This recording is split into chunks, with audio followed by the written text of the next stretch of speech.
Brooks Bench with your host, Brooke, aka Shiggy, and my co-host, Brooke. What's up, y'all? And Megan. What's up? Welcome, guys. Welcome. If you're new here, hit that subscribe button. Like, comment, share. Join our Discord. Description in the bio. Also, follow us on social media as well. But we have a lot to talk about, so let's get into it. We're going to start off with a bang. Because, I feel like I've been on social media, and this is the only thing everyone's talking about, and it's getting annoying, and I think we all need to chime in on it. We don't need to. Let me rephrase that. We don't need to. But I want to hear everyone's opinions because all of our opinions are going to be different, and I feel like the people need to hear it. Okay? So, if you guys don't know the drama, which everyone does in America, Caitlin Clark was hip-checked in her game against Chicago by Kennedy Carter, right? And then it was speculation that Angel Reese was cheering her on the sidelines, that she got hip checked. And then Angel Reese boxed Caitlin Clark out, and Caitlin Clark fell. So 2 hard fouls in the game, right? And now everyone's saying, the same old stuff. That Caitlin Clark is being unfairly treated by refs, and everyone in the WNBA hates her, and yada, yada, yada, yada, yada. Okay? Did you guys both see both of the plays? The box out and the hip check? I just watched the box out from Reese. Okay. So, let's start there. Let's unpack. Because there's a lot going on. So, let's unpack the first thing. The hip check. We'll start step by step. Kennedy Carter's hip check on Caitlin Clark. Okay. Obviously, it's not a basketball play. Let's be for real. Let's start there. The league did not upgrade it to a flagrant 1 until after the game. Or the officials didn't. And then the league came in and said, no, it's a flagrant 1. So she was assessed a flagrant 1. If you guys don't know, it's a point system. I think it's after 3 points, right? They get suspended at 1 game. I think that's how it goes. So Kennedy Carter was assessed a flagrant 1 after the game. And basically the post-game, what do they call it? Interviews? Kennedy Carter's like, I'm not answering any Caitlin Clark questions. She went on social media after not answering those questions and basically said, did you guys see this? Oh my God. It made it worse. This was funny, though. No, it made it worse. She said, besides shooting 3-pointers, what else does she bring? Right? What else does she bring to the game or something like that? Did you see that comment? But that came after the post. That came after. Yeah, she didn't say anything like that during the conference. No, she was just like, I don't want to talk about it. Yeah. So that happened, and then, media went crazy, and then someone came out with the long version of the video, right? So before the hip check, everyone is speculating. We don't know. We're not there on the court. Everyone's speculating that they're kind of going at it the whole game. And the play right before she got hip checked, Caitlin Clark's mouthing off to her down the court. And I have the video. I'll pop it up on our screen. Who knows? No one can hear if she said anything or what. But it does look like it. I don't know. But what do you guys think about the incident in general? It's nothing new. I mean, any sport, you talk trash sometimes, and then it gets out of control sometimes. Someone triggers you, and it builds up. So, yeah. I mean, obviously, with this one, it was building up the entire game. And, I mean, you just hope that everyone can keep their head enough to not do the big hip check where it gets out of control. Yeah. I mean, AT with the whole, throwing Angel Reese to the ground. Yeah. I mean, sometimes it gets out of control. So I hope that doesn't happen a lot, but it happens. But, I mean, at the end of the day, it's still basketball. They're going to talk trash. They're going to be physical. They're competitive players. I mean, it's just another day for me. Okay. Brooke?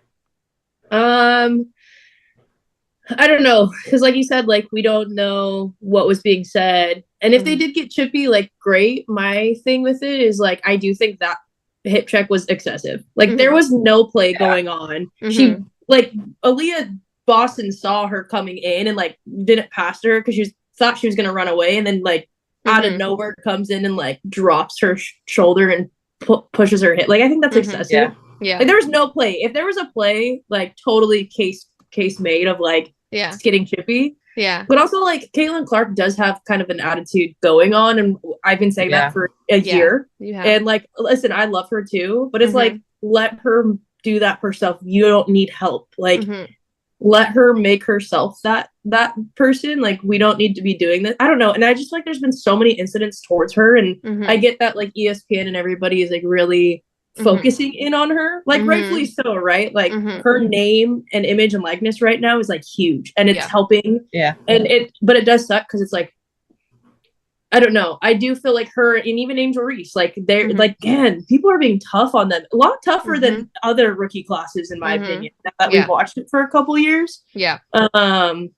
I don't know. Even like Jackie, people are coming on Jackie Young this year. I know. Like, what is it? Just the whole across the board, I think, needs to kind of be toned down a little bit. Yeah. But it's also like there's a lot of fans, and the fans are coming because of Caitlin Clark. So it's like, obviously, it's going to be a little bit like biased. I mean, rightfully so. We all have our opinions on it. But I do think like that's excessive. And then even a post-game conference, you're going to be like, not take accountability for it. Say I don't want to make any comments, and then immediately turn around and run on social media. Like, no. Yeah. Like, that to me should be like 100% no. And then also like same thing, I think you might have mentioned it, Shiggy, or you're going to, is like the teammates were nowhere to be around. Yeah. Like somebody needs to step up and push back. And like not physically, like hopefully it doesn't get to that point, but like people need to start standing up and not just picking Caitlin off the ground. Like no, say something, like stand up for your teammate, and then that'll help set the standard of like, we don't do that here. Yeah. So that's a huge thing. And I didn't know that a 3 flagrant fouls is 1 day suspension. Like, what kind of consequence is that? That's not like that's no accountability, that's no responsibility. So I can do this 3 times to miss 1 game that I'm probably going to miss anyways because I need a break. Yeah. Like, no, that to me is unacceptable. We need to make that a lot bigger, because if they can go back into a game and be like, nope, that's a flagrant foul, and upheld that when the game's not even going on anymore for a 1 game suspension, I think we should look at that as well. I think the WNBA needs to be looked at too, of like, we need to hold them accountable. Like, we love the shit talking. We love the banter. We love that, but like sometimes it's a little excessive. But it's also like we're getting a lot more attention, so I think they're trying to figure out how to deal with that as well. Yeah. So I think that's the main issue. The issue is that there's the new fans.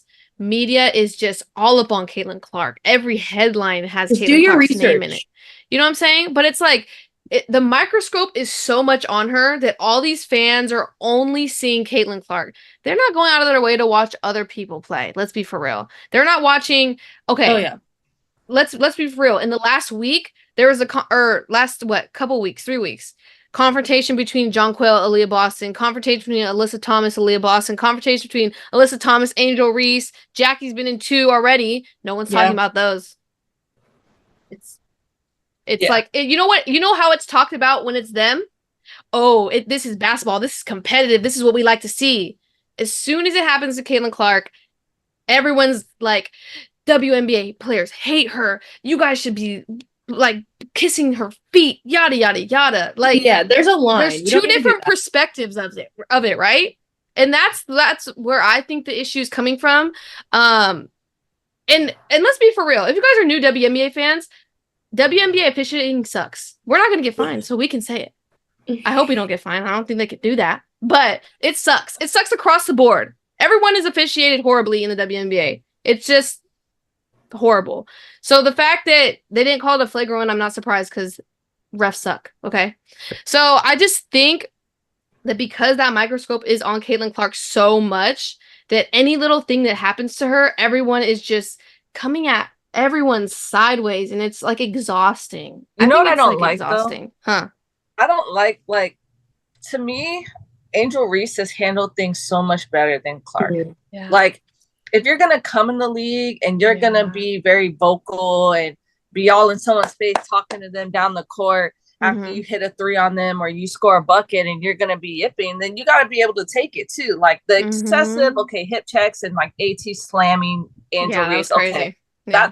That's out of control, right? Yeah. Yeah. But the everyday, like, if you're gonna talk and then someone gets in your face and has some words back for you or bumps you a little bit harder the next play, that's basketball. Because if you're gonna talk, you're gonna get hit. So if she's unhappy with that, then be quiet, right? Because when you're quiet, you're not doing all that extra stuff, then no one's gonna be doing it. You're gonna have more respect and people are gonna probably leave you alone. Well, I when think you're it's also talking and trying to embarrass people and doing the extra, you're gonna get extra back. Yeah. Well, I think it's also like an ego thing because there has been some games where like I'll give Caitlyn her flowers and her attitude has been a lot better. Like a lot better. And I like that. Like I don't mind if you're like talking the mess, you can take it and your attitude's better. Yeah. But there's even in those games, it's like people are still coming for her. And I think it's because it's an ego thing. Like Caitlin Clark's the reason everybody's watching Wnba. Caitlin Clark's the reason they're getting chartered flights. Caitlin Clark's the reason for this. Like Caitlin Clark's the best player in the world. Caitlin, you know, all these things. So it's kind of like, I get it. Like I'd be jealous too. And I'd be upset and be like, no, I'm going to play my best defense ever on this girl because everybody's watching. So I do think it's like part of the egos too. And I think we just need to like, everybody just needs to take a breath. Like you're on the team, just keep playing. Like we'll keep going. But I do think the vets are being hard on this rookie class compared to most because of that attention social media aspect of it. And honestly, it's Chicago, you guys. Chicago's been a little bit rougher, gritty. Tougher. Yeah, but like they're the ones that talk a lot the last couple of years. Like that's just, you got to know that that's that team, you know, or those are those players. Yeah. But I will say the comments are funny on this whole CC versus CC dilemma of like, they're like, I didn't even know who Carter was. Like, it's just like, the media though is making it like, they're making it worse. The media doesn't understand that they're the ones causing the divide. Yes. They're the ones they're pouring all the gasoline. Yes, they are. On the fire. They're making it worse. They're just like that's not even just WNBA. That's like life. Yeah, but it's just out of control. It's like they're causing all this, and then they're the ones saying, "Oh, like you guys need to stop being haters and let the sport grow." Like you can't do both. Yeah. No. You can't cause the problems and then try to tell people that they need to fix the problem. Yeah. See, that's why I don't like, oh, you're going to decline it in front of people to not say anything and comment. And then later, like, that's my biggest issue with this whole scenario. It's like, don't talk later on. Like, if people ask you a question about it, like, defend yourself. Like, dude, things got heated. Like, it is what it is. Yeah. I regret what I did. But here we are. Yeah, like, she obviously didn't handle it well on the court. She got out of control. Hip checking, and then you don't handle it well off the court. It's just a bad look. Yeah. Well, like the whole situation is like in every single situation we've seen, we don't even know what's being said between the players. Like obviously no one's just out there hip checking people. You know, there was a little talking going on throughout the whole game. And it's like every situation that happens, there's banter on the court that no one's going to hear and no one knows why it escalates. So it's like, how can we say it's one person's fault or another's? Like, you know what I'm saying? Like, that's where the media tries to really stir the pot. Like, they're going to blame someone and they don't even know the full story themselves. So I think that is just like a huge issue with the microscope on Caitlin Clark. It's just heightens it 100%. You know what I'm saying? But then the Angel Reese box out, I really thought that was a flop. Okay. Yeah. It wasn't that hard of a box out. I mean, okay. Her arm towards the end, like, yes, probably didn't hit her as hard as it was to, like, knock her on the ground. Yeah. Reese did throw her arm. Don't think it was hard enough for Caitlin to be on the ground. But also, that is how Angel Reese plays. Like, if you I was just about to say that. I was just about to say that. Literally how she's anybody who watches her knows she plays wild like that. It could have been anybody. Yeah, did that. You know those like blow ups in the car. You're like, she plays. She just be flailing her arms everywhere. Like that was normal to me. That was like, okay, that's normal. Like, exactly. And that the was hip just like excessive. Yeah. I was like, that's normal. Yeah, she plays like that against everyone. And you know what's funny? It's not funny. It's not funny. Indiana has to play Phoenix at the end of the month against Diana. I'm just like, Diana, dude, what are you gonna do? Phoenix has been getting in everybody's face too. Like, I'm just like, I'm really like, Diana, what are you gonna do? I don't even think it's gonna be Diana. It's gonna be like Sophie Cunningham or something. Yeah, Diana's gonna be like, I don't want to deal with it. I can't run that far anymore. Sophie Cunningham was popping off with Brink today. Oh, what? Yeah, they were pushing each other. Oh my God. Like, flailing like this. That's crazy. Call it. And then Sophie comes because she got worked up with Brink's thing. Oh, geez. She goes and then she sets a hard screen on Ari McDonald and then gets called an offensive foul. And then she's all complaining like, you better look at Brink, blah, blah, blah. But yeah, I mean, that's going to be a great Brink game. doesn't mess with anybody. That will just be jumping up, blocking the ball, and then running down the court. Everyone's on edge because why is everyone coming at Yeah. Jackie Young as well? What did she say? Like 2 words, and everyone just says. Honestly, "All right, we're coming for you." I really do I think want it's to just hear like those so two much words. social media and like people getting on like it's like a PR stunt at this point. Like I Yeah. swear it's never been this bad. Yeah. Well, it's like crazy because like the WNBA is physical. Yeah, me and Meg were talking about it. It's basketball. No, I know, but I'm saying like when Diana was playing the Aces and Kelsey Plum just blew by Diana, right? Like Diana wasn't gonna get her, right? And she just shoulder checked Kelsey Plum and just I do remember that? And I was just like, and she just walked away. She knew exactly it was. And I was like, if Diana does that to Caitlin Clark, the world will be on fire. The season's canceled because they will come for Diana. I don't know. I feel like Diana's like a protected one because even like the Sophie and was it Jackie? I don't know about kerfuffle, everybody was like, dude, look at Diana's devilish smirk or something like that. Like I feel like maybe she's like calmed down. This year. Maybe she's calmed down. They already got on her or what earlier, a couple months ago for saying just for talking about how physical Yeah. she is. Oh my god. Dude, let's be real. She's gonna be hurt about 30 games of the year. So. She's not even gonna make it to that game, honestly. Oh, I'm weak. It sucks that the media is trying to paint everything so negatively, but at least there's a lot of light on WNBA right now. At least there's attention. It's just negative attention. There's attention. Keep watching, I mean, you guys. Who cares? Keep watching. What do they say is bad PR is good PR? Or I think that any is PR is good PR or whatever. I think that's what it is. Yeah. But anywho, last thing I do want to touch about the subject before we move on. Brooke, you mentioned it. I was gonna mention it. Excuse me. Caitlin Clark's getting beat up every game and no one is coming to her rescue on your team. Like no one's like, all right, like let me try and stick up for her. That's a red flag. Because why aren't you helping your teammate? I feel like Aaliyah Boston's really the only one like kind of doing it, but like I want somebody to get up and be like, knock it off. Like, but the thing is, that's not even Aaliyah Boston's personality. I feel like to be like, and she's trying. She's just trying to like keep the peace. I know there's some people on Indiana that can be like, no, like chill out. So that's why I'm just like, it's a red flag. Like maybe they're not all gelling. Because if you look at any other team, someone's going to get in your face with the person you're talking to. Well, I think that's them being young, though, still. No leadership. We talk about it every week. It's lack of leadership. It's lack of just no one's stepping up on that team. So if no one's stepping up in that way, no one's going to step up to be a leader and say, guys, we got to have each other's back. Like, I mean, I guess that's true. Let's shut it down on the court kind of thing. So well, it's also like the draft happened and then a week or two later was the home openers, like, or season openers. Mm-hmm. So it's, you can't gel in 2 weeks. Like that's hard as a team to get a brand and they haven't practiced, right? No. That's right. They've only had like have so many games. I think her and Caitlin Clark and Angel have both said like, we just don't have practice. Like, so it's hard to, you don't have that time to build even more chemistry and like, I mean, I'm sure they're spending time together, but a lot of it's probably plane rides and watching film and time where you're not really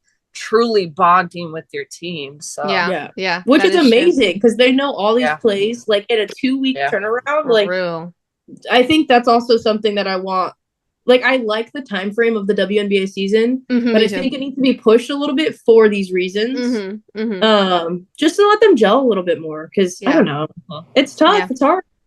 It is. Okay, let us know what you guys think about the situation because the media is spinning on this one. But we'll get into the rest of the week 3 recap. Let's get into the news. New signing, Brooke. You see Tiffany Hayes? Vegas signed Tiffany Hayes. Didn't one of you guys say that like last week or something? Like somebody should just sign Tiffany Hayes. I don't know if it was you guys or somebody else. They're like, just bring in her for a little bit until Gray comes back fully. I mean, it's crazy because Tiffany Hayes said, I'm never coming back, and then said, JK, I'll come back to the Aces. I'll come back to the Aces. Which I'm having a problem with. Retire or don't? We're not doing multiple. She was too young to retire. I don't know why she did that in the first place. I'm telling you, it's just because they're trying to get away from those East Coast teams. They don't want. She didn't want to be in Connecticut anymore. No. She said, "Get me out of this casino." Notice. Golden State Valkyrie hit 12,000 ticket deposits. Hey, Golden State, when are you gonna call us? Because we're like top 10 in that list. Like, we need to get our tickets now. We better be. top 500 at least. Yeah, hit our line. Okay, we have some viewership records. The 524 Fever vs Sparks game set a Ion viewership record 724,000 viewers. And then the very next day, Fever vs Aces, most watched WNBA game ever on NBA TV. Congratulations. Just the Fever breaking records. There's one more, by the way. 2 different apps you got to pay for to watch it. So Exactly. I'm glad your league pass is really working for these. Yeah. Fever have also broken their 2023 attendance record in their first 5 games. That's crazy. 2023, their attendance was 81,336. In the first 5 games, they already have 82,857 people. And you know what? Because of that, we need to give everybody their flowers for following into the WNBA because that's what we were nervous about. We want to see longevity, but thank you for what you've done so far. Yeah. Yes. And welcome. I hope you stay long. I know you're upset right now because Caitlin Clark. It's a tough time to jump in. Tough world. I agree. It is a tough world, but stick in there. It gets better because they be woo. No, I'm just kidding. Caitlin Clark, first ever WNBA rookie to record 30+ points, 5 assists, 5 rebounds, 3 steals, 3 blocks in the game.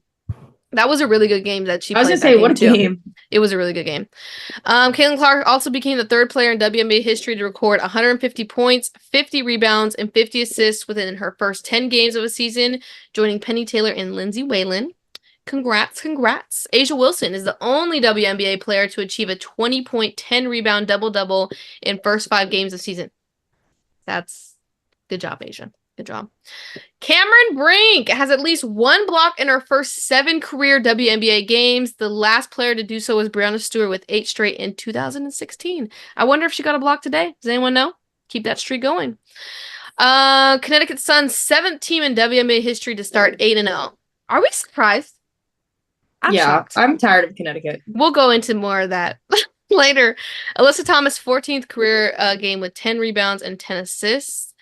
And lastly, Unrivaled. We talked about this last season. Unrivaled Women's 3-on-3 6-team league co-founded by Breanna Stewart and Nafisa Collier is setting the record for paying the highest average salary in pro female team sports history coming January 2025. That's going to be so fun. Yeah. 3-on-3. That's gonna and they're be doing so 1v1 too, I think, aren't they? I think, unless they changed it, but yeah, that's how it originally was. I saw something. It was 3-on-3, and then they're adding in 1v1 for a little bit. That's gonna be so much fun. I'm so excited for that. I'm so excited. That's some what was that NBA street game? Yeah. I feel like that's about to be this Unrivaled. I'm so excited. That's gonna be so good for the game. I hope people tune into it because that's exciting right there. Yeah. Okay. And then just to go back to that Cameron Brink thing. So she had 2 blocks today, so she's actually tying Breanna Stewart. Dude, that's awesome. You, girl. That's awesome. That's awesome. Okay. Recap. Okay, let's go over some big wins of the week. I think this is a big win. Megan said no. Storm defeats Sky because at the time of this win, their records were pretty even. And I feel like Sky was hyped at this point. And the Storm were kind of shaky. But let me tell you, the Storm look way better. I don't know if you guys watched the Storm lately. They look way better. Nothing Seattle does right now is going to please Megan. So it's going to take a little bit of time. Yep. They should be undefeated right now. It's not up to my standard yet. You're not liking the 5-3? 5-3 I'm still disappointed. Okay. I swear they better have their best game ever against the Aces. Please don't let me down. I think they're gelling more. Next big win. Aces defeat the Lynx 80-66. I really thought this was going to be a more competitive game just because the Aces have kind of been a little shaky. Minnesota's been hot. But man, Aces came out. And don't worry, they dropped the next game. Dream defeat Aces. What the heck? Las Vegas? Las Vegas is confusing me and it's hurting my heart. It really is. And I know it's because they're missing Chelsea Gray. I get it. And I'm hoping Tiffany Hayes buffers that for us. It's going to be great long term when she's coming off the bench. Oh, she might start. I don't know. I take that back. She might start. No, I don't think she'll start. No? You think they'll keep Alicia Clark in there? Chelsea Gray's been doing pretty, she has good been doing enough. Good. I mean, I think, and she's coming out of retirement. She's going to take a minute to, get back into it. Yeah. Okay. I got breaking news, guys. I was just about to say that, but go ahead, Megan. Breaking news. Diana Taurasi becomes the oldest player to score 30 points. Is that what you're going to say as well? It was breaking news. Yes, it was. I just got it on my phone right now. I was gonna be like, da-na-na, da-na-na. No, I'm just kidding. I had to share since it's, my girl. Okay, well, back to the regular news. Still doing things in the league here. Leave it alone. We're done now. We're done talking about that. Just kidding. Bringing it back to the Dream. They're confusing because they just lost. Who did they lose to, Megan? Right now today? The Dream? Sun. Yes. The Sun. I guess that's fine.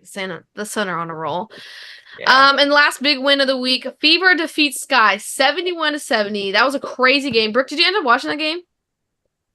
Who? You said you liked their jerseys. Fever versus Chicago. You watched that then. She did. Like the last little bit. I went to a workout class yesterday, and then on my way home I was watching it, and so I watched the last 7 minutes of the game. Okay, yeah, that was. So I missed all the drama. Oh. Yeah, no. But I do like Chicago's jerseys. Those are clean. They were cool. I did like them as well. But that Marina Mabry missed her freaking free throws, and I was like, "Oh, dude, yeah, she got it." I was sitting on the ground, icing my knee, and I said, "That's why you make your free throws."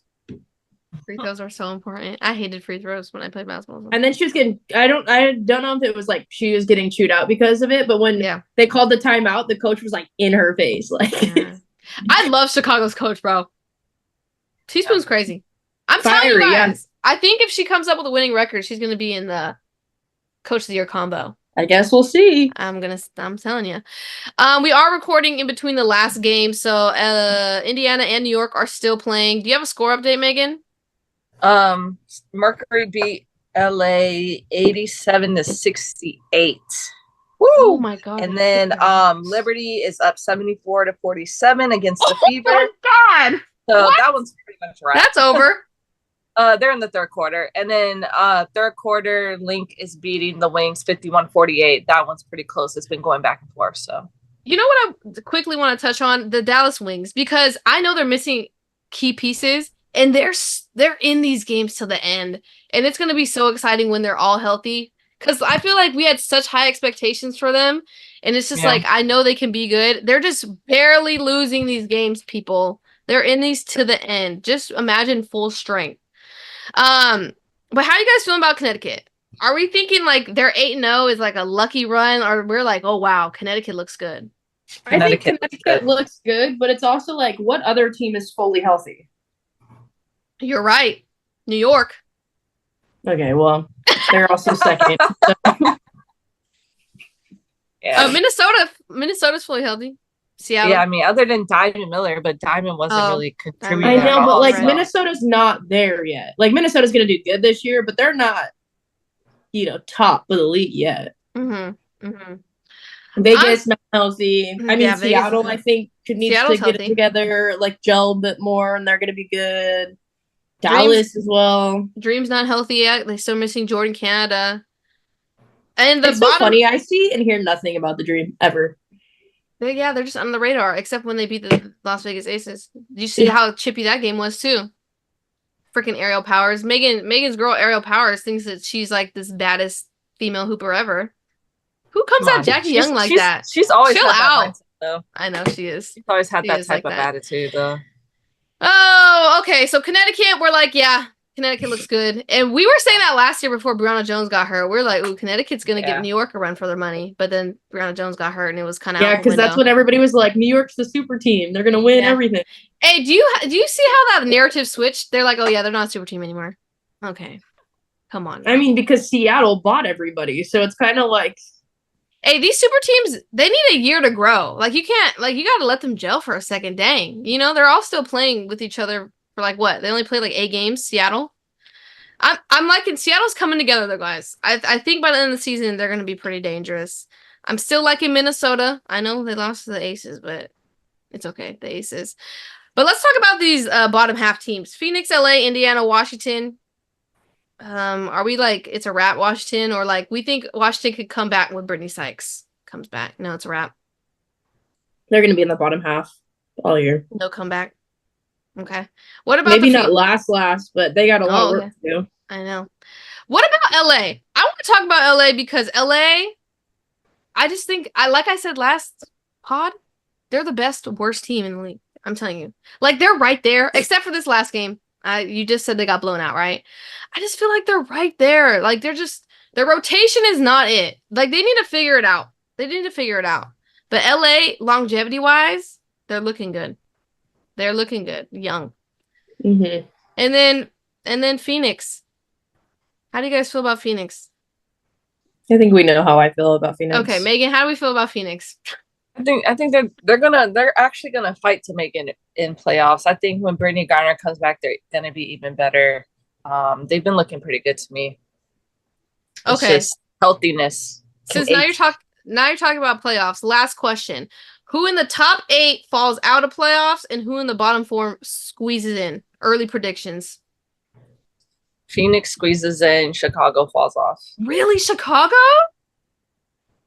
I think Chicago's gonna stay in The there. only reason is that I think that down the stretch, the fact that Phoenix has a little bit more vets on the team. Yeah. Like Copper, Diane Taurasi, Brittany Griner. Like, I think that's gonna come into play. I think you are right that Phoenix squeezes in there. But I don't know. I guess you're Seattle. I'm just saying it's not gonna be Seattle. Brooke, who do you think will fall out of the top 8? Between Phoenix and Chicago? Well, just in general, if you think any of these top 8 teams are gonna fall out of playoff contention. Out of these teams, I think like Chicago is close, and honestly, Atlanta might be close depending on how they shape up. If Seattle doesn't shape up, they might be close. For some reason, I'm leaning towards it. I guess Chicago. I think you might be the most accurate with the Chicago pick, guys. But I don't know. There's something about Chicago I like. I don't know. But I think honestly, Atlanta's got a lot of work to do. And it's like I don't want to say Atlanta because everyone's gonna say, "Well, they beat the Aces," and I'm like, "Okay, well, they didn't have Chelsea Gray, so give us a break, all right?" But yeah, I also am leaning towards Atlanta. Like I think Dallas will get it together when Satu comes back and Natasha comes back. But yeah, I think you guys are right. All right, let us know who you guys think is gonna drop out and who's gonna make it into playoffs. It's gonna be a competitive year. I'm just glad it's gonna be super competitive. But thank you guys for tuning in. Hit that subscribe button, like, comment, share. Follow us on social media, join our Discord. And yeah, thank you guys. We go live every Monday, Wednesday, Friday. Fantasy Live. That's all for the fantasy updates. We can't mesh these videos. It'd be like too long. But thank you guys for tuning in. We appreciate you guys' support, and we'll see you guys next week. Peace. Bye.